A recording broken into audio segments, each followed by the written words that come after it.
What's going on, everybody? I hope everyone is well, and I'm going to be just straight up to the point. I'm super excited to do this video. Haven't had this much energy or enthusiasm to do one like this in a while, just because this run was so epic to me and solidified me as a Sinestro fan when, quite honestly, before I even read the run, I didn't really give a shit about Sinestro. So if you guys are a Sinestro fan, smash the like button, because today I'm doing the beef between Sinestro and basically everybody. Really, it's the paling and the anti-emotion spectrum, but it ends up being everybody because Sinestro has a shit ton of ops on the way to him getting the bag. So if you guys are a fan of the Beef series or any other series on this channel or my second channel, the Coffee Shop Comics, which you should go subscribe to, make sure to smash the like button and subscribe if you haven't already. Join the Discord. We have over 650 members. We do a lot of VCs, tons of games, prizes, and giveaways. So make sure to join on up. And if you want to purchase any videos on this channel or my second channel, hit me up on Discord. We can talk about prices. But anyways, getting into this, let's get into this beef, the history behind it, give some context to it as we build up to the eventual ending. So first, this comes from the New 52 Sinestro run. In case you guys are wondering where you can read this amazing story, it is literally New 52 Sinestro. He had his own solo run. So in this run, we see at the beginning that this is a Sinestro on his way to redemption. Like he prior had been failed, obviously. Famously, he was the greatest of the Green and Yellow Lanterns. However, he had massive losses at both. For example, as a Green Lantern, he fell to what was perceived as tyranny and was forced out, became exiled, and was then a member of the Yellow Lantern Corps, eventually becoming their leader and calling it the Sinestro Corps. Eventually, even then, he did fail to save his people and had a massive failure as a Yellow Lantern. This time, on his route to redemption, this is almost a completely different Sinestro, because he realizes he's kind of got to get back to what he was. He had given up the mantle as the leader of the Corps for a while, basically cut ties with his daughter, and now he was seeking out ancient texts, how to master parallax, how to get rid of it, and all that. And he's going to eventually return to the Yellow Lanterns, as his story is revealed to be one of the greatest stories according to the author in the notes, and that he is not done forging his legacy. So upon returning to the Yellow Lanterns, he while contemplating, stepping to the leader, who at that point had a lot of beef with Sinestro, but it was valid. You see, he was, even according to Sinestro, the most loyal follower to Sinestro during Sinestro's reign. And because of this, his heart was absolutely broken when Sinestro abandoned the Corps. He was like, dude, what the fuck? You left us. Now this is my Corps. So he was more hurt than anything. This didn't initially seem to be like it was going to be a fight, but when he found out that they had taken Sinestro's daughter captive, he freaked out and bodied the leader, which I think his name was like Araco. And it was so bad that literally with just a thought, he destroyed the ring of the leader. And he was like, yo, does anybody have any further grievances? Like, anyone have beef with me being the leader of the Yellow Lanterns again? Nobody said shit. They're like, nah, Sinestro, you got it, big dog. Like, clearly you're on a different level right now. You're on some base god shit. Like, we're going to let you rock out, bro. You got it. So Sinestro takes back the lead of the Yellow Lanterns. Eventually, this leads to a conflict between Yellow Lanterns and an unfamiliar power, right? This power seems to be a power of nothingness. And this nothingness is going to eventually spread to the universe, and the gods and fates foretold that the best person in existence to combat this universal nothingness, Sinestro. So we see the Yellow Lanterns get run up on. They get taken down, right? They get beat up. Sinestro pulls up. He's like, yo, what the fuck? Who's pulling up on my people like this? And he gets into it with the Paling. This is a race of beings and like a cult of anti-emotion. They are absolutely devoid of emotion and believe in absolute nothingness. So they're trying to instill that in everybody. That's how they take you out, right? Sinestro encounters this. You would think he gets boloed, right? Because clearly this is a powerhouse. Wrong. Sinestro says, fuck off.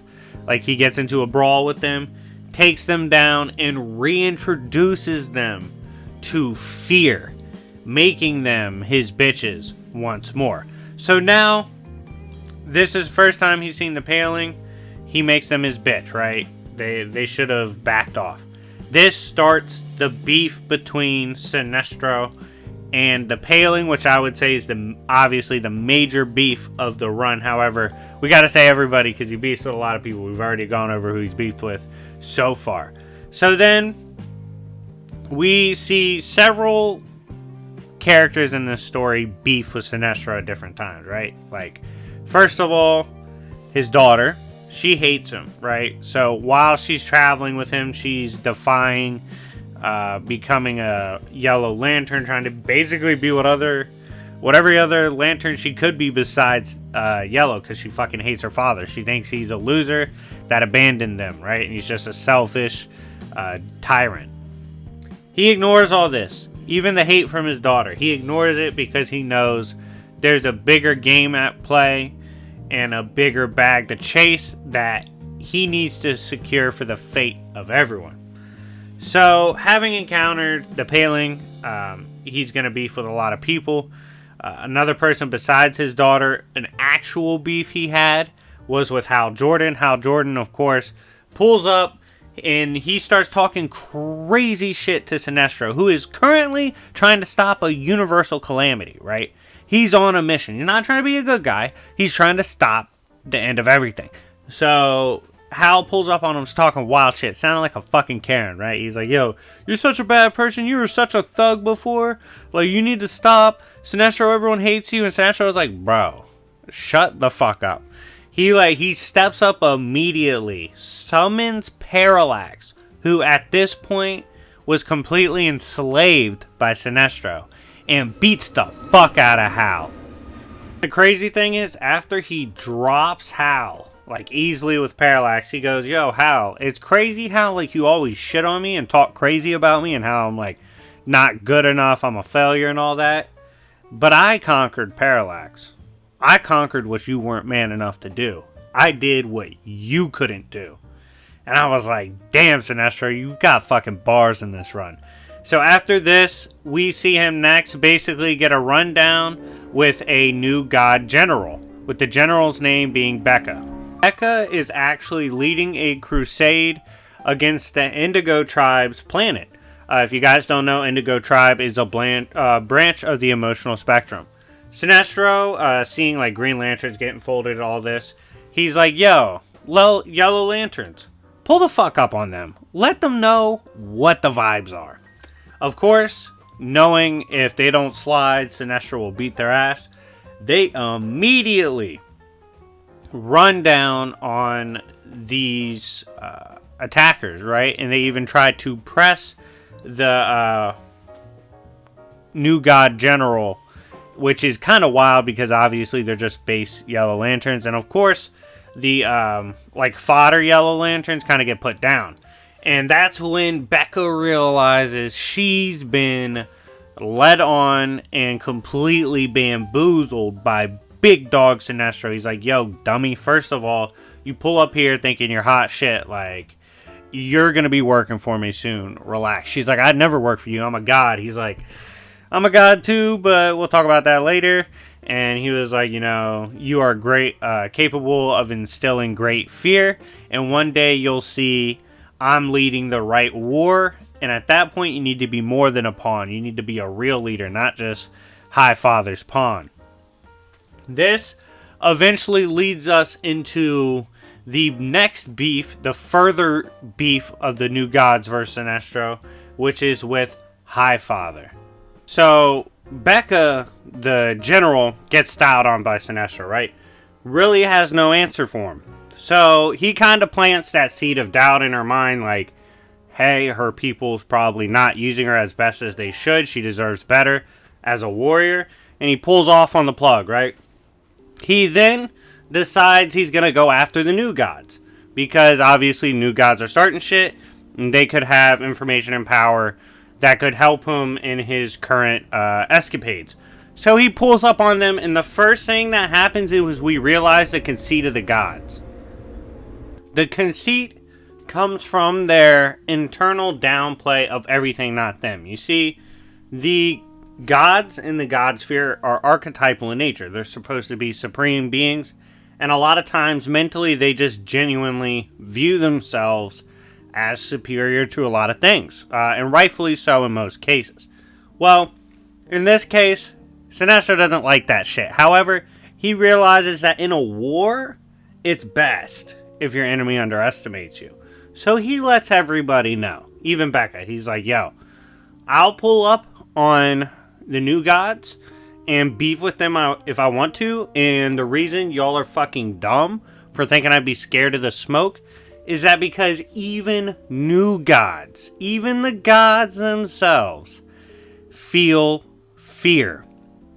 And if they feel fear, Sinestro can run your fucking fate. Easy. No problem.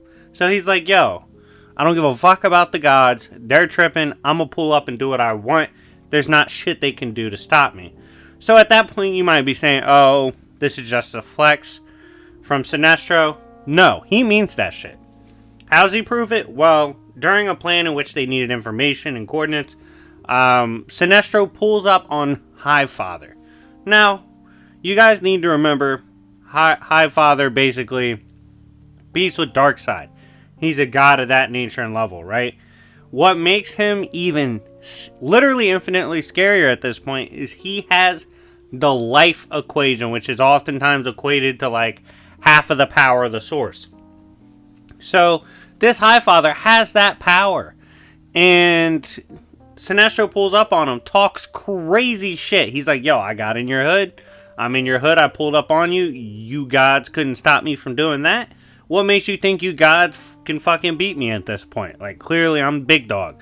And Highfather's like, oh, you forget who you're talking to. I have a damn amp.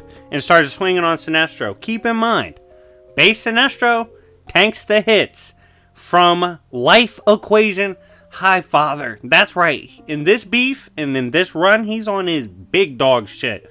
Now, at this point, he gets out of there. And he eventually runs into Mongul. If you guys don't know who Mongul is the ruler of Warworld and likes to subjugate people and make them battle to see who is superior. No one actually likes Mongul. He's a dick. And at this point, he wants a batch of Yellow Lantern rings at least, because the Yellow Lantern ring is an invaluable weapon and something a being in the world that Mongul's in could easily make great use of. So he jumps Sinestro with massive prep time, and when Sinestro is at low battery, right? Sinestro's still going back and forth with him. He's like, fuck that, I'm gonna put hands on this bitch. And is actually going back and forth, despite being heavily weakened. And it's crazy because he actually reveals that at any point he could have just simply unleashed Parallax and one-shot not only Mongul but his planet. But he decided not to. And basically tricking Mongul into thinking he won. And at this point, even Mongul's like, yeah, yo, low-key, Sinestro is stronger than any yellow ring that could ever exist. We see that Sinestro has recruited someone to his side for the future beefs. Who is that?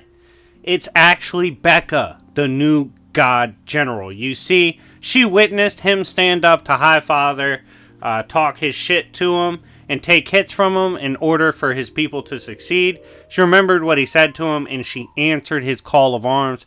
She pulls up as a yellow lantern as one of his heavy hitters and helps lead the beatdown on Mongul and his forces. At this point, Mongul gets tied up and literally sent into space. Sinestro's like, yo, don't ever fucking beef with me again. You're garbage. See ya, bitch. You wanted those yellow lantern rings? Here you go. He wraps them up in them and sends them off. We then see, at this point, Sinestro run into somebody that's actually not against him. It's someone I feel we need to definitely speak on because he's instrumental in the beast throughout the rest of the story. He goes to visit Black Adam. Now, they actually hit it off right away and are really good friends. This actually makes sense because Black Adam is someone who prides himself on doing what it takes. Fuck right or wrong, he's going to do what it takes. And Sinestro's basically the definition of that. So when he pulls up on Black Adam in his land, Black Adam has a warm reception for him. And he's like, yo, what do you need? So they end up going on a pilgrimage to get more information. And this ends with Black Adam, the pilgrimage, and the arc of them showing their friends. Adam gets jumped by the paling. At this point, we know Black Adam is wildly powerful, obviously serving as basically a different Pantheon's version of Shazam. However, even he too is overwhelmed by the paling's crazy power. And at that point, Sinestro is like, yo, Black Adam's a good dude, but it seems like he just can't hold off the paling on his own.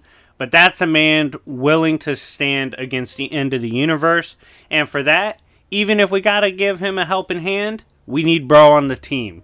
Throws Black Adam a yellow lantern ring, and Adam starts tearing apart the paling and joins the Sinestro Corps. At this point, we see him run into Wonder Woman, who obviously doesn't really fuck with Sinestro because of how he is and what he's done before. But at this point, it doesn't really matter because they've come to realize that the Earth is now under attack from the paling.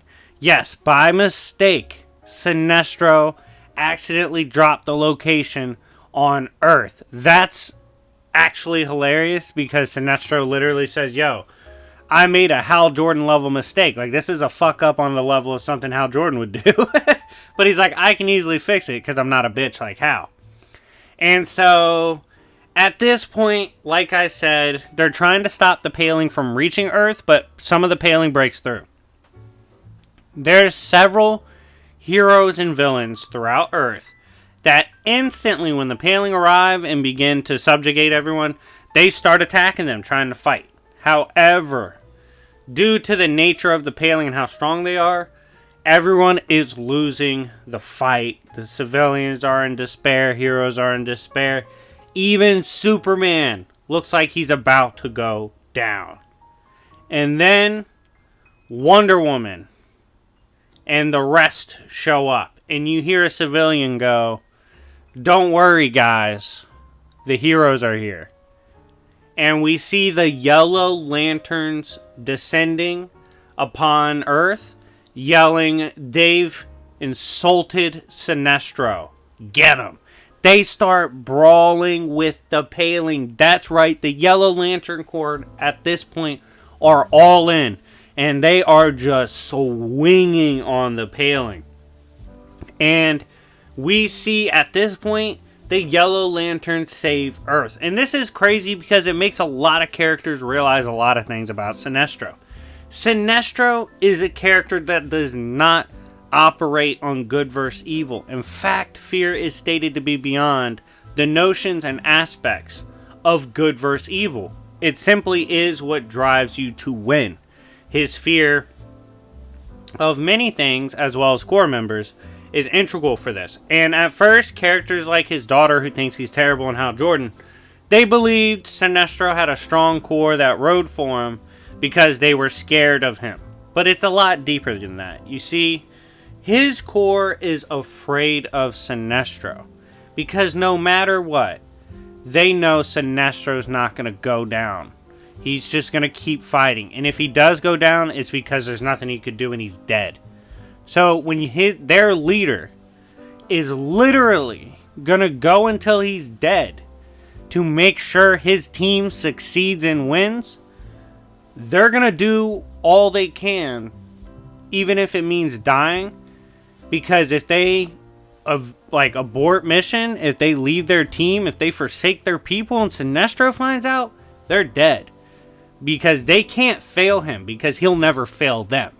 So there's that deep level of trust there that is rooted in fear. And it forms an insanely powerful bond and power set for the Yellow Lanterns. And they start saving Earth. It's clear at this point, even the kids are like hugging Yellow Lanterns. They're like, you guys are the good guys. You saved us. And you see the heroes hating. They're like, oh, these guys are the evil ones. Like, how are they so loved? And that's when you realize it's bigger than good versus evil. We see, at this point, Yellow Lantern rings are sent across Earth. Deathstroke, Superman, Harley, several characters are bestowed with Yellow Lantern power in order to properly fight back against the Paling and help save Earth from the Paling's attack. At this point, we see Mongul pull back up. That's right, he wanted a rematch. He got out, and he got out because he was freed by the Paling, and because he took out Elda Sinestro, it was easy for the Paling to influence him, so Sinestro's like, fuck. And he starts brawling in a mini-boss battle with Mongul. Of course, Mongul can't put him down, he's taken care of, and we see Sinestro move on. This is the big boss battle of the beef. If you're a Sinestro fan, stand the fuck up, because this is the moment he squares up with the Pale Bishop. Now, the Pale Bishop is a former Guardian who, upon seeing the the emotional spectrum fail, he just abandons it completely, goes devoid of all emotion, and creates an anti-emotion power set. With this level of power, he's obviously trying to take over the universe and reduce it to emotional nothingness. And that's crazy because emotional spectrum is the foundation of creation in the universe. It's one of the key proponents of it. So to do that, you're going to disrupt the universe itself. So he pulls up on the Pale Bishop. This is the big dog. And they immediately clash in a mental battle. And at this point, Sinestro starts getting overwhelmed because the Pale Bishop is OD powerful. He's like the Parallax Plus of his power source. And the Paling's clearly massively stronger than other power sources. So he's getting slammed. And he goes, this guy is using all his power. He's getting into my mind, attacking what scares me the most. And he said, to tell the truth, I'm frightened. And he said, but in that fear, I start to dig. I dig back to what scares me. He's like, I'm scared of failing my people. I'm scared of not being man enough to go and save my daughter. He said, I'm scared to not be good enough to save my people. Sure, maybe fate does say my people are bound to die here, but who am I to bend to fate? Fate will bend to me. And he stands back up and he starts probing the mind of the Pale Bishop. And he finds that somewhere in the dark corners of the Pale Bishop's mind, he was scared at one point. It was fear that drove him to become the Pale Bishop. Fear is arguably the most primal of all things in existence, and it's what powers everything and drives everything. Fear, some form of fear, some rationale that has to deal with fear, inspires most creatures to act. And that's what inspired the Pale Bishop. And at that point, when that's discovered by Sinestro, the Pale Bishop tries to tell him to surrender and accidentally stutters. And Sinestro goes, was that a fucking stutter I heard? Is that you reminding yourself that there's fear in you? Somewhere deep inside, you're scared? And his daughter, even his daughter at that point is like, damn, Dad, like, you're a fucking Chad. And he goes, I'm going to introduce you to fear again. And it's fucking crazy of you and disrespectful of you to dare come into the fears and nightmares of my mind, because Sinestro has lived with every pain and terror he's caused himself, every mistake he's ever made, and he's made plenty of unimaginable scale. He's faced all the nightmares you can face. He's walked the nightmares. To be the nightmare, you gotta walk among them, as stated by himself. He's been to the darkest crevices, and he tells the Pale Bishop, he's like, you know what they say, when you stare into the abyss, which is me, it tends to stare back. And he immediately goes back in power towards the Pale Bishop and defeats him, saving all of Earth, including everybody that was fucking hating on him, from the anti-emotion and the paling, and he brought him down. And we see at one point Superman's like telling people, he's like, yo, it's fucking crazy that we got saved by Sinestro, given he's a dickhead. And Black Adam, he kind of lands and he goes, yo, it's absolutely crazy that you dumbasses who put so much stock in moral righteousness don't understand the power of a man seeking redemption. And that's exactly what this was for Sinestro. Redemption for all those times he wasn't good enough, man enough, and strong enough to save the people he loved the most. And it's what he fears the most and drives him to greatness. And in the end, when he's sitting alone, kind of relaxing, somewhere on a beach, he goes, you know, it's hard for me to kind of find things to love now, because at this point, I've kind of done all I wanted to do. I've gone past the goals. There's really nothing left to do. He said, and this is so cool because in the beginning it said, inevitability is what breaks everybody and instills fear. The inevitableness of something will break anyone because it's going to happen no matter what. And that is what breaks faith, and that's where fear comes from. And at that point, Sinestro says, I've done all you can do.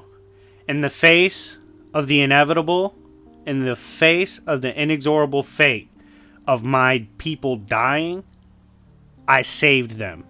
Against inevitability, it broke against my faith. I'm the GOAT.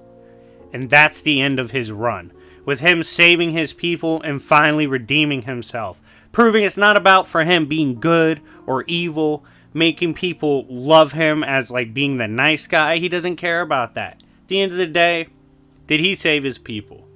Is his universe safe? Will his daughter go home tonight and be able to start a family? Yeah, she can. Because despite hating her father, despite most of the universe hating her father, he saved them when they needed him most. And that is the end of the beef for Sinestro versus everybody. In the end, of course, the GOAT Sinestro wins. He beat everybody that went against him. He turned his haters into appreciators of what he had to do for them to fucking survive. And ultimately, this is in my opinion, I haven't read every Sinestro run, but this is a goated run to me. I would definitely read it and suggest it if you're trying to get into Sinestro. But anyways, guys, let me know what you think of Sinestro in the comment section down below. I thought this run was amazing, and I'm excited to see what you guys think. Anyways, thank you for watching. It's been your boy Jobbers and Goons. I'm going to try to drop a Celestial Goons video tonight, and I'll drop the other beef tomorrow. But anyways, thank you guys for watching, and I'll see y'all later. Peace.